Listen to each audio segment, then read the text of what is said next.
ہر شخص کے حصے میں، ہر شخص کے حصے میں میرے نبی پاک نے عزت لکھی، ہر شخص کے حصے میں۔ رسول پاک نے وقار، رشتوں کو حضور نے اتنا مضبوط کر دیا، اتنا مضبوط کر دیا کہ رشتے رشتے نہیں درد بن گئے۔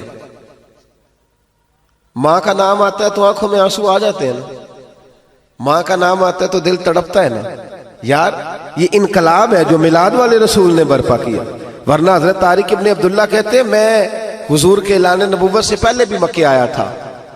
آپ فرماتے میں نے ایک بوڑھی عورت کو، ایک نوجوان کو گلے میں رسی ڈال کے گھسیٹ کے لے جاتے دیکھا، تو میں نے اس سے کہا کہ یہ کیا کر رہے ہو، کون ہے یہ بی بی، کیا مسئلہ ہے؟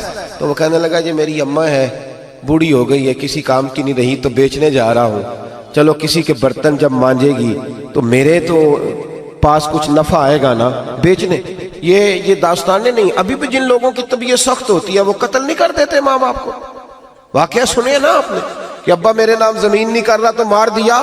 جب کلیجے سخت ہوتے ہیں تو کام ہو جاتا ہے۔ ایک طرف وہ منظر تھا اور ایک طرف یہ منظر ہے کہ حضرت حلیمہ سعدیہ رضی اللہ تعالی عنہ، ان کا نام نہیں ہے حضرت حلیمہ کا مسلم شریف میں، وہ امام زرقانی نے لکھا ہے، ورنہ مسلم میں یہ روایت اپنے اصل انداز میں موجود ہے۔ حضرت ابو ہریرہ رضی اللہ تعالیٰ عنہ فرماتے ہیں کہ جناب حلیمہ بوڑھی عورت، سادی عورت، اگر آپ کبھی معاشرتی لحاظ سے حضرت حلیمہ کا انداز دیکھیں گے نا، توجہ ہے میری بات پر، سمجھ آ رہی ہے آپ حضرات کو؟ جو ہمارا معاشرتی ماحول ہے نا، معاشرتی ماحول، تو حضرت حلیمہ سعدیہ رضی اللہ تعالیٰ عنہ کی حیثیت آج کے معاشرے میں اگر دیکھی جائے تو ایک آیا، بچوں کو پالنے والی آیا نہیں ہوتی، وہ آیا تھی۔ اسکول میں ایک آیا ہوتی ہے، جب بچہ چھوٹے ہمارے پرائیویٹ سکولز میں بچے جاتے ہیں تو عورت سنبھالتی ہے، دودھ ڈال دیتی ہے، کئی دفعہ فیڈر بھی پلا دیتی ہے، بچہ اگر پخانہ پیشاب کرتا ہے تو خدمت کرتی۔ یہ عورتیں اس زمانے میں چھوٹے بچے لے جاتی تھی، پالا کرتی۔ تو بتانا دائی کی، آیا کی، میں مثال دے رہا ہوں، اور نرس کی کیا حیثیت ہے معاشرے میں۔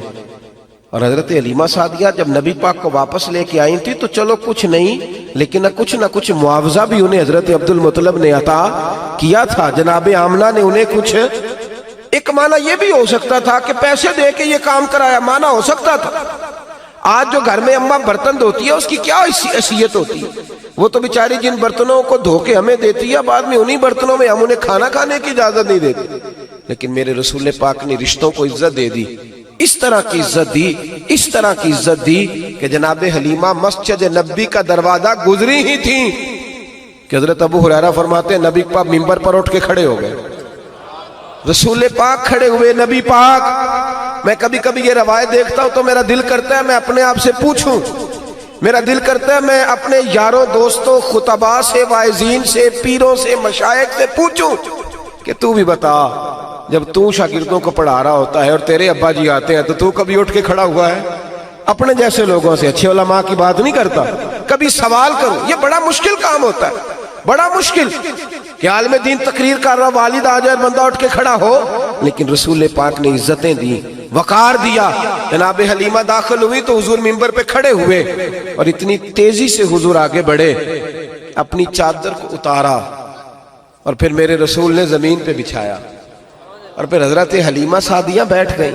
اور جناب ابو ہریرہ فرماتے ہیں جتنی دیر نبی پاک ان کے سامنے بیٹھے رہے، اتحیات کی حالت میں بیٹھے رہے۔ حضور نے رشتوں کو وہ وقار دیا، وہ حسن دیا کہ رشتے درد بن گئے ہیں۔ اب ماں کا نام دل میں بعد میں آتا ہے، زبان میں بعد میں آتا ہے، آنسو پہلے آتے ہیں۔ اب ماں کا رشتہ ایک وقار ہے، ایک حسن۔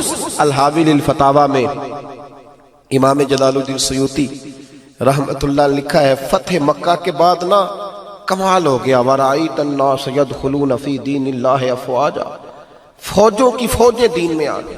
ایک زمانہ تنہائیوں کا ہوتا ہے، ایک عروج کا ہوتا ہے۔ عروج کے زمانے میں بڑے تعلق، بڑے رش، بڑی باتیں۔ اب حال یہ تھا فتح مکہ کے بعد کہ پہلے تو ایک آدمی کلمہ پڑھتا تھا، فوجوں کی فوجیں آتی۔